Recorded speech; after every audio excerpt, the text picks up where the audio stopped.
Well, thank you, Mr. Chairman, and thank you to our panelists today.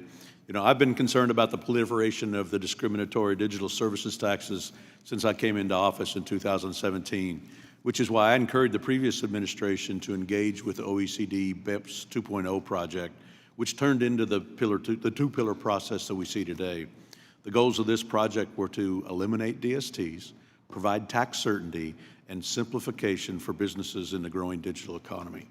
And that's where the negotiations were going before the Biden administration came in and changed the direction. Well, I've been in ardent opposition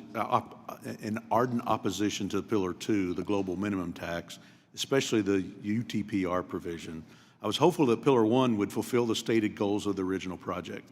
Unfortunately, what we're seeing is that more countries like Canada are enacting DSTs, and the OECD issued a convoluted 800-page deal, quote unquote, that leaves more questions than answers.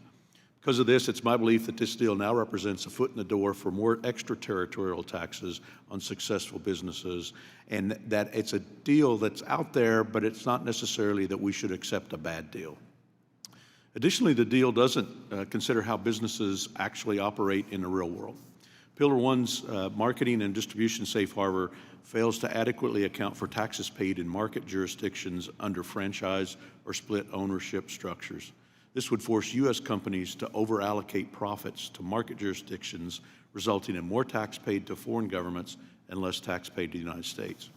As with the Biden Treasury Department's failure to grandfather guilty and failure to protect U.S. research and development incentives, the administration is once again failing to protect U.S. taxpayers and U.S. tax collections.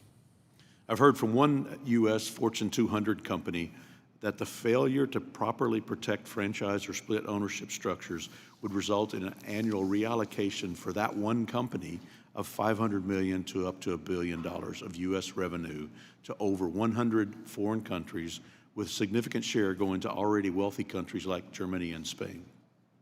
As my colleagues have noted, the recently released JCT report notes that a plurality of in-scope companies would be from the U.S., and 70%, or $135 billion of Amount A, would be from American companies. Likewise, the U.S. Treasury would forego between $100 million and $4.4 billion, depends on that large range, per year of tax receipts, while we're granting a new tax right to other countries. It's my understanding that our Treasury Department is aware of the split ownership issue and has done nothing to fix it. Despite negotiating one of the most complex, confusing, and harmful deals that I've ever seen, the Biden administration claims that protecting our franchise and split ownership companies is just too complicated. I'm tired of hearing about this administration's hollow excuses. The massive reallocation of U.S. revenue is also not limited to U.S. companies operating in franchise or split ownership structures. Another U.S. Fortune 200 company that is highly profitable in the United States would be forced to reallocate between $500 million and $1 billion of U.S. revenue annually to European and other foreign countries, even though these foreign countries have no economic nexus in the U.S. revenue. So for just two countries, we're already up to almost $200 billion of U.S. revenue sent overseas. Mr. Minor, do you have any views of the marketing and distribution safe harbor and Treasury's failure to protect our U.S.-based franchise and split ownership structures? Yeah, well, thank you for the question.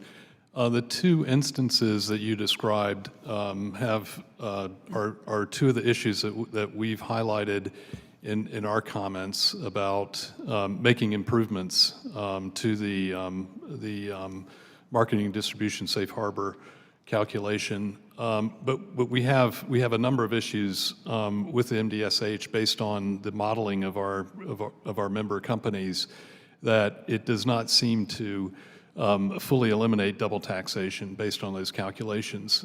It's a unique formula. It's not related to the transfer pricing principles that are broadly adopted.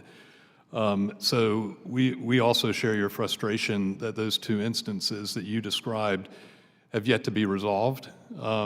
They may still be resolved. I think the other one relates to the autonomous domestic business exemption, which does not apply to U.S. consolidated groups. And we think there are good arguments consistent with the principle of that exemption that should allow carve-outs under certain conditions. And we hope that those suggestions are still in play.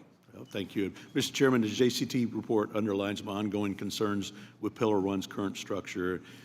As a House Ways and Means Tax Subcommittee, we should be firm in our commitment to putting the United States first, maintaining our tax sovereignty, and not giving in to global demands. And the JCT analysis confirms that Pillar 1, as currently negotiated by the Biden administration, does not accomplish the original goals set out when we began this exercise in 2018. With that, I'll yield back. Thank you.